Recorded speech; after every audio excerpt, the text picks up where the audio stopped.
Saludos, muy buenos días. Hasta las 9 llega el tiempo para la actualidad religiosa aquí en la cadena COPE.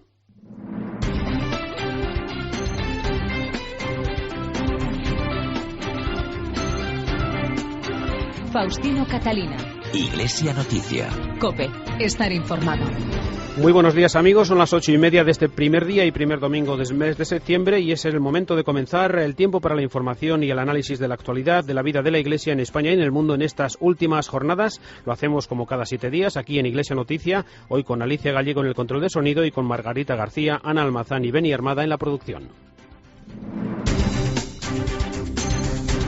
En el programa de hoy nos detendremos en primer lugar en el nombramiento que conocíamos a mediodía de ayer del actual nuncio en Venezuela, Monseñor Pietro Parolin, como nuevo secretario de Estado del Vaticano. Sustituye al cardenal Tarcisio Bertone y tomará posesión el próximo 15 de octubre. Además, el Papa Francisco ha confirmado en sus cargos a los actuales titulares de la Casa Pontificia. Recordaremos además el encuentro del Papa Francisco con el rey Abdalá de Jordania y su presencia en la misa de apertura del capítulo general de la Orden de San Agustín. Aquí en España, en Ávila, se han celebrado las jornadas de la Asociación Española de Profesores de Liturgia y la exposición Las Edades del Hombre ha alcanzado ya los 100.000 visitantes. Faustino Catalina y Eva Galvache. Iglesia Noticia. COPE. Estar informado.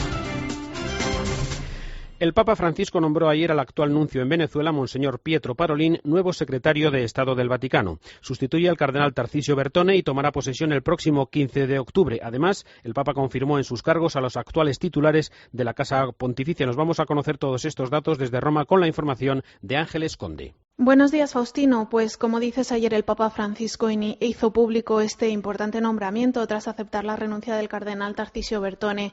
El nuevo secretario de Estado Vaticano es Pietro Parolin, que hasta el momento era nuncio de su santidad en Caracas. Te cuento algunos datos biográficos del nuevo secretario de Estado Vaticano. Esta figura que sabes es como un primer ministro. Parolin es italiano, tiene 58 años y es un hombre joven. Nació en 1955 en la región de Véneto, al norte de Italia.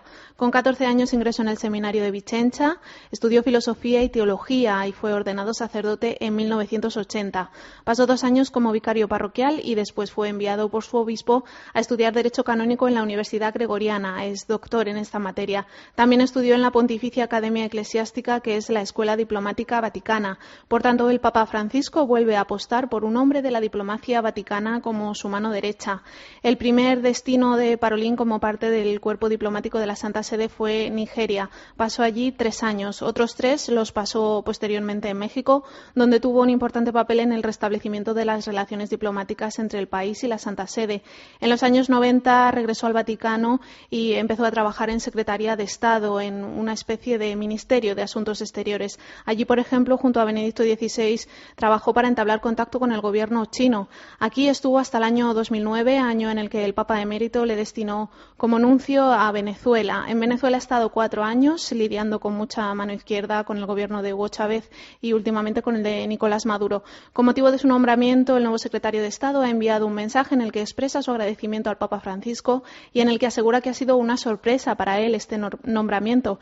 Recuerda además al Papa Emérito Benedicto XVI, quien le ordenó obispo. Ayer, ya por último te digo, el Papa Francisco también se reunió con altos cargos vaticanos y con el prefecto de la Congregación para las Iglesias Orientales, el cardenal Sandri, con el fin de analizar la situación en Siria y preparar una respuesta de la Santa Sede. Se constata, por tanto, seguimos constatando la preocupación del Santo Padre por los problemas en Oriente Medio. Los cristianos en minoría en los países de Oriente Medio sufren amenazas, secuestros y persecución, como ha relatado en los micrófonos de COPE el franciscano Romualdo Fernández desde Damasco. Su testimonio lo ha recogido Claudia Bayot. Los cristianos están sufriendo las consecuencias de la guerra en Siria. El miedo y el precio de la vida han aumentado a niveles desorbitados. El lanzamiento de bombas y cohetes han afectado a iglesias, conventos, casas y miles de personas. La muerte de sacerdotes o el secuestro de obispos también son algunos de los indicios de la persecución cristiana en Damasco. Romualdo Fernández Ferreira es un franciscano español de Zamora que lleva el servicio de Tierra Santa desde 1960. Él cuenta a COPE algunas de las consecuencias de la crisis siria. Para los cristianos, la oposición nos tiene a mira, sobre todo con la muerte de sacerdotes, con la muerte y el secuestro de obispos, con el impedir tocar las campanas en ciertas regiones del norte de Siria. Allí la autoridad, dice, es la ley del más fuerte y los derechos brillan por su ausencia. Pero allá la ausencia más grande es de todos los derechos humanos. Su orden ofrece desde hace 2 años ayuda y refugio a los que más lo necesitan. Nosotros ayudamos a la gente del punto de vista más bien psicológico. Y al igual que el Papa, el franciscano pide silenciar las armas y abogar por el diálogo. Y volvemos al Vaticano. Además de continuar trabajando en la residencia Santa Marta durante estos días, el Papa Francisco se reunió el miércoles con 500 jóvenes de una diócesis italiana y celebró con los agustinos la misa de apertura de su capítulo general. Cuéntanos, Ángeles. Sí, la del miércoles por la tarde fue una de esas jornadas maratonianas del Papa en Roma. Recibió a los jóvenes de la diócesis de Piacenza Bobbio, que peregrinaron hasta la ciudad con motivo del Año de la Fe. El Papa les repitió su famoso «hagan lío», ese que les dijo a los jóvenes argentinos en la Catedral de Río de Janeiro durante la JMJ. Bien, pues el miércoles a estos peregrinos se lo volvió a decir. Les dijo en concreto que donde hay jóvenes tiene que haber lío. Por eso les echó una pequeña regañina, pero muy pequeña. El Papa les dijo que no entiende que una persona joven diga que el mundo está muy mal y que no hay nada que hacer. A un joven que dice eso, bromeó el Papa Francisco, lo mandó al psiquiatra, dijo. El Papa además añadió que no se puede entender que un joven no quiera hacer algo grande. Les animó a que por lo menos y desde luego lo intenten, y también les pidió una cosa, que se adhieran a un ideal, el ideal de hacer un mundo de bondad, belleza y verdad. Para eso la receta es ir a contracorriente de una civilización, dijo el Papa, que está haciendo tanto mal. Fue un encuentro muy caluroso. Los jóvenes estaban emocionadísimos saludando al Papa Francisco. Era curioso verles porque se hacían una foto con el Papa y después se la mostraban. Y el Papa se quedaba como asombrado mirando los smartphones o las cámaras de fotos con la que pues le acababan de retratar. Alguno de estos jóvenes saludó al Papa y pudimos verles también entregándole cartas o hablando con él durante un rato, seguramente contándole alguna intención personal. Después el Papa se entretuvo bastante en saludar al resto de muchachos y en especial a 3 de ellos que estaban en silla de ruedas y se sentaron en la parte delantera. Después el Papa Francisco presidió la misa del 184 capítulo general ordinario de la Orden de San Agustín. Los agustinos se reunieron en el día de su fundador en la Basílica Romana que lleva por nombre San Agustín para comenzar este encuentro en el que elegirán a prior general. El Papa Francisco habló en su homilía largo y tendido sobre el santo de Hipona. El tesoro de Agustín es propio questo atteggiamento. El tesoro de Agustín es precisamente esta actitud, salir siempre hacia Dios, salir siempre hacia el rebaño. Es un hombre en tensión entre estas dos salidas. No privatizar el amor, siempre en camino, siempre inquieto. Y esta es la paz de la inquietud. Esta es la pace de la inquietudine. El Papa insistió en este punto, la inquietud espiritual, como el camino para llegar al encuentro con el otro, porque la inquietud del amor siempre nos anima a acercarnos a los demás sin esperar a que el otro manifieste su necesidad, dijo. También advirtió a los religiosos del peligro de la mundanidad espiritual y se lamentó por la existencia de consagrados solterones, dijo, no fecundos. También recordó a Santa Mónica, la madre que tanto pidió para que su hijo Agustín llegara a Dios. Esta Mónica, cuántas lágrimas ha derramado esta santa mujer por la conversión de su hijo, y cuántas madres derraman también hoy sus lágrimas para que sus propios hijos vuelvan a Cristo. No perdáis la esperanza en la gracia de Dios. En las confesiones leemos esta frase que un obispo le dijo a Santa Mónica, que pidió su intercesión para ayudar a su hijo a encontrar el camino de la fe. Es imposible que un hijo de tantas lágrimas se pierda. De ella, de Santa Mónica, dijo el Papa, recibe San Agustín la inquietud por buscar el amor. He aquí entonces la inquietud del amor, buscar siempre sin descanso el bien del otro, de la persona amada, con aquella intensidad que lleva también a las lágrimas, dijo el Papa. Por eso Francisco cuestionó a los religiosos presentes en la Basílica por cómo era su inquietud en el amor y sobre todo si vivían abiertos al encuentro con los demás o encerrados en sus propias comunidades. Gracias, Ángeles. Las llamadas telefónicas del Papa inspiran hoy el comentario desde Roma del colaborador de Iglesia Noticia, Antonio Pelayo. Buenos días. Buenos días. Si hace pocos meses alguno de nosotros hubiera recibido una llamada telefónica asegurando que el que nos llamaba era el Papa en persona, todos sin excepción habríamos pensado que se trataba de una broma pesada de mal gusto. La situación ha cambiado porque ya no son 1, ni 2, ni 3 las personas que han recibido una llamada personal del Papa. Hola, soy el Papa Francisco, han oído decir al otro lado del auricular, lo han revelado ellos mismos a los medios de comunicación. Y no se trata de cardenales o prelados, de políticos o de eminentes personalidades del mundo de la cultura. No, son jóvenes de ambos sexos, madres de familia, simples sacerdotes o religiosos que en muchos casos no habían encontrado nunca antes a Jorge María Bergoglio. El Papa, hemos sabido, tiene en su habitación 201 de la Casa Santa Marta una línea telefónica que no pasa por la centralita vaticana, la usa con libertad para llamar a quien quiere y al parecer lo hace con mayor frecuencia de lo que reflejan las noticias en los medios de comunicación. Es un reflejo más de su personalidad que necesita y desea estar en contacto con las gentes de toda condición. No le bastan los baños de multitudes, los mensajes vía Twitter o los mensajes de audiencias públicas o privadas. Busca hablar de tú a tú, sin intermediarios, con quien cree que necesita su consejo, su consuelo, su proximidad humana y espiritual.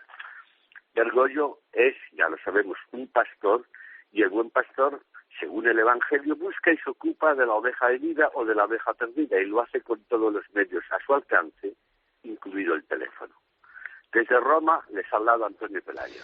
Gracias, Antonio. Recordamos que el Papa emérito Benedicto XVI celebrará esta mañana una misa con sus antiguos alumnos que participan estos días en el habitual encuentro de finales de agosto de cada año. El comentario desde Roma, en este caso, de Paloma Gómez Borrero. En el monasterio Mater Ecclesia, desde el jueves y hasta el 3 de septiembre, el grupo de exalumnos de Joseph Ratzinger está reunido como cada verano desde 1977 con su grandísimo profesor de teología de la Universidad de Baviera. El grupo, bastante numeroso, lo componen, entre otros, el cardenal de Viena Schönborn, sacerdotes, laicos, obispos, el jesuita padre Erbuch. Se llama Schülerkreis y son todos prestigiosos teólogos. El encuentro este año no se celebra en Castel Gandolfo, a pesar de que Papa Francisco ha insistido para que su predecesor transcurriera el verano en la Villa Pontificia junto al lago. Papa Benedicto ha preferido su retiro monacal y por vez primera, desde su pontificado, se reúnen en el convento de los Jardines Vaticanos. En los 38 Schülerkreis es también la primera vez que no asiste a las reuniones Papa Benedicto. Ha indicado el tema del debate, Dios en una sociedad secularizada, y hace llegar sus reflexiones, pero no preside los trabajos. No tenerle con ellos les ha causado a los participantes desilusión, pero también preocupación por la salud del Papa emérito. Padre Otto Horn, organizador y presidente de los encuentros, ha tranquilizado a todos. Estuvo con Papa Benedicto en junio y aunque le dio el hijo físicamente muy frágil, su memoria y su mente siguen siendo extraordinarias. No se puede olvidar que Papa Benedicto tiene 86 años y horas de debates, intercambio de ideas, de escuchar, puede resultarle extenuantemente fatigoso. Pero al Schülerkreis no ha querido renunciar. Gracias, Paloma. Completamos la información internacional recordando que este fin de semana se celebra en el santuario de Lourdes el 150 aniversario de su famosa procesión nocturna a la luz de las velas que tiene lugar desde 1863 en honor a la Virgen. Corresponsal en París, Asunción Serena. La procesión de las antorchas que cada noche recorre el santuario de Lourdes celebra este fin de semana siglo y medio de devoción popular. La célebre ceremonia fue introducida por el padre capuchino Marie Antoine, al que se le conocía con el sobrenombre de El Santo de Toulouse. Y para marcar este 150 aniversario, el padre Horacio Brito, rector del santuario de Lourdes, y los miembros de la Asociación por la Memoria del Padre Marie Antoine han invitado a un conjunto de celebraciones que comenzaron el viernes y que tuvieron como puntos culminantes la inauguración de un busto del padre Marie Antoine y de una placa que conmemora los 150 años de la procesión y, por supuesto, la procesión marial de las antorchas que se desarrolló, como es habitual, por la explanada del santuario, donde todavía se pueden ver las marcas de las terribles inundaciones que sufrió el pasado mes de junio. Los peregrinos acompañaron la estatua de Nuestra Señora de Lourdes con una vela encendida en la mano mientras, como es habitual, meditaban la oración del rosario. Asistieron a los actos los obispos de Toulouse, Albi y Rodez, así como el padre provincial de los capuchinos de Francia. Y los festejos terminaban esta mañana con la misa internacional en la Basílica de San Pío X. Faustino Catalina y Eva Galbache. Iglesia Noticia. COPE. Estar informado.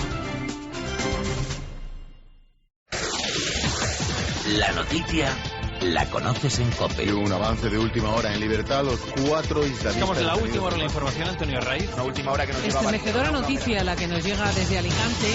Este verano tu información es lo primero. Tenemos última hora del Paris Saint-Germain, sí, última hora mañana. Última hora en la tarde de COPE, el juez envía. Se acaba de hacer público el informe del Fondo Monetario Internacional sobre la economía española. COPE. Estar informado.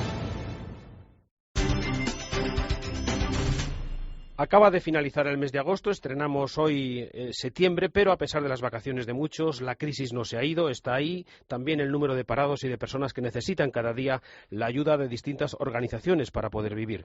Monseñor Alfonso Milián es obispo de Barbastro Monzón y obispo delegado de Cáritas Española. Muy buenos días. Muy buenos días. Como decía, la crisis no se ha ido y las necesidades tampoco. Por eso, Cáritas tampoco ha descansado en verano, ¿no? Bueno, Cáritas no descansa nunca porque bien dijo Jesucristo que los pobres los tendríamos siempre con nosotros y en estos momentos de crisis pues han aumentado considerablemente y llevamos unos años pues de una atención, de una dedicación a ellos, pero también de concienciación a las comunidades cristianas, a las parroquias y a todas las personas de buena voluntad que cada día son más, que aun cuando no practican, digamos, la fe católica, algunos hasta se declaran agnósticos, pero dada la buena labor que hace la Iglesia por medio de Cáritas, pues confían en dar sus donativos para que Cáritas ayude a los muchos pobres parados que están aumentando desgraciadamente en estos momentos. ¿Continúa, según sus datos, el incremento de peticiones de ayuda de personas, de familias, o se ha estabilizado de alguna manera? Pues según los datos que tenemos, pues continúa aumentando. También hay que decir que continúa aumentando pues los voluntarios. En estos años han aumentado considerablemente, lo mismo que han aumentado los donativos.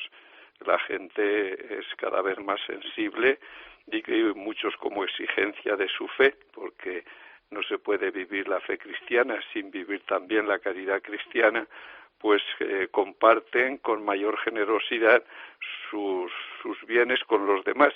Incluso se organizan en mi diócesis y en otros muchos sitios, pues festivales, recogida de alimentos, que se entregan después a Cáritas o también a otras instituciones que prestan una buena labor para el servicio de los pobres, pues esto va creciendo, va en aumento, pero sin que nosotros podamos solucionar todo como es lógico, pero sí es una confianza, una esperanza y desde luego una atención que procuramos que sea exquisita para con los pobres, no solo por ser pobres, sino porque el pobre es un lugar teológico, porque los pobres son los preferidos de Jesús y porque en los pobres hay una presencia especial suya. Y si nosotros adoramos a Jesucristo en la Eucaristía, tenemos que saberle adorar o nos tiene que llevar a adorarle también en el pobre. Yo les digo muchas veces a todos los, bien sea pues voluntarios o contratados de Cáritas, que practiquemos esa adoración cuando atendemos al pobre, porque es un momento privilegiado de adoración y de encuentro con el Señor, con toda la pobreza que presente, pues más presente todavía está el Señor. Es, como decía, un lugar privilegiado para la adoración. Efectivamente, porque la fe sin obras no vale para nada, ¿no? Hay que practicar esa caridad, poner manos a la obra todos los días. Exactamente. La Iglesia tiene una triple finalidad que tiene que ir compaginada, pues es la transmisión de la fe, la catequesis, la palabra de Dios, que es la celebración, la Eucaristía, los sacramentos, y es la caridad. Y ninguna de ellas es más importante. Son las tres patas del trípode que me gusta decir, que no debe de fallar ninguna. Si descuidamos alguna de ellas, pues no estamos en el recto camino. Otra cosa es que debamos de ir avanzando, debamos de ir tomando conciencia, que la fe nos tiene que llevar a las obras, de que la celebración de los sacramentos, que la catequesis nos lleve al ejercicio de la caridad, pero que al que trabaja en la caridad, digamos así, le interesa mucho que funcione muy bien la catequesis y que funcione muy bien la liturgia y viceversa. Y en todo caso, y como conclusión, Monseñor Alfonso Milián, saber que tenemos ahí a la Cáritas parroquial, que es la más cercana, tanto si necesitamos ayuda como si queremos contribuir y ser voluntarios, ¿no? Así es, las Cáritas parroquiales son realmente pues el primer paso, Y yo he sido párroco también y he trabajado allí en las Cáritas parroquiales y es un gozo acoger, atender, dedicar tiempo y también sensibilizar a la comunidad para que ayude, no ya a sus casos concretos, sino para que haya como un fondo común en la diócesis, que es de donde depende directamente la Cáritas parroquial, y a nivel también pues de Cáritas española y de Cáritas internacionalis, pues que compartamos eso que tenemos y eso que hemos recibido y eso que vivimos y celebramos en la Eucaristía, lo hagamos realidad después con nuestro compartir tiempo y nuestro compartir bienes con los preferidos del Señor. Monseñor Alfonso Milián, obispo de Barbastro Monzón y delegado en Cáritas Española, muchas gracias por acompañarnos esta mañana en Iglesia Noticia. Buenos días. Buenos días y saludos a todos los oyentes. La Constitución Sacrosanctum Concilium ha centrado los trabajos de la Asociación Española de Profesores de Liturgia en sus jornadas anuales celebradas esta semana en Ávila. Desde allí nos informa Ausi Rueda. Un documento con plena vigencia. Hablamos de la Sacrosanctum Concilium, la Constitución conciliar nacida del Vaticano II, que versa sobre la liturgia católica y que cumple ahora 50 años. Y la calificación inicial proviene de los más de 100 liturgistas que se han dado cita esta semana en Ávila en el marco de las 38ª jornadas de la Asociación Española de Profesores de Liturgia. Esa es la conclusión a la que han llegado tras más de 3 días de trabajo en el Seminario Diocesano de la ciudad amurallada. Unas jornadas que han servido a modo de homenaje a este documento que pretende renovar y fomentar la vida litúrgica para que todos los cristianos podamos participar de ella con mayor provecho espiritual. Un objetivo que aún está lejos de alcanzarse, como nos explica Raúl Herráez, miembro de la Comisión Diocesana de Liturgia. Hemos comprobado que es un documento muy rico, que ha dado muchos frutos, pero que todavía quedan aspectos por profundizar, aspectos por llevar a la práctica todavía en la liturgia del pueblo de Dios, y por tanto un documento que todavía queda trabajo por hacer con él. En las diferentes sesiones de trabajo se han estudiado cómo se reflejan 3 aspectos esenciales en la Constitución conciliar: Cristo, María y la propia Iglesia. Además, los participantes han podido disfrutar de una visita muy especial, la visita a Credo, la exposición de las edades del hombre que se está desarrollando en la localidad abulense de Arévalo desde el pasado mes de mayo y que se enmarca dentro del Año de la Fe que estamos celebrando. Las edades del hombre, la iniciativa de evangelización a través del arte y del patrimonio de las 9 diócesis de Castilla y León ha cumplido ya 25 años, sus bodas de plata, y esta semana, el pasado martes, la exposición Credo que acoge la localidad de Arévalo, en Ávila, ha recibido a su visitante número 100.000. Ha sido María José Carrasco, procedente de Algeciras, aunque reside por su trabajo en Tarragona, acompañada de su esposo y de sus 2 hijos. Hablamos hoy en Iglesia Noticia con el secretario general de la Fundación Las Edades del Hombre, Gonzalo Jiménez. Buenos días. Hola, buenos días. 100.000 visitantes, ¿es una cifra que responde a las expectativas, a las previsiones? Yo creo que sí que responde en estos momentos, en el momento en que en el momento del tiempo en el que la exposición se encuentra, yo creo que sí que responde a nuestras expectativas. En todo caso, desde la Fundación tampoco creamos expectativas, digamos, en cuanto al número. Nuestro empeño siempre es el de lograr construir una reflexión, una catequesis en torno, en este caso, a la síntesis de la fe cristiana, que es el credo, ¿no? Y la satisfacción con que la gente lo acoge, lo ve y lo cuenta, ¿no? Yo creo que ese es fundamentalmente nuestro objetivo, y en este sentido pues la verdad es que sí que estamos contentos. En esta ocasión la muestra está repartida entre 3 iglesias diferentes de Arévalo. ¿Cómo está resultando esta novedad para los visitantes? Para los visitantes yo creo que bien, es decir, yo creo que hemos incorporado el aspecto positivo, es incorporar buena parte del casco histórico de la ciudad al propio itinerario expositivo, y yo creo que en ese sentido pues está siendo bien para la Fundación, lógicamente.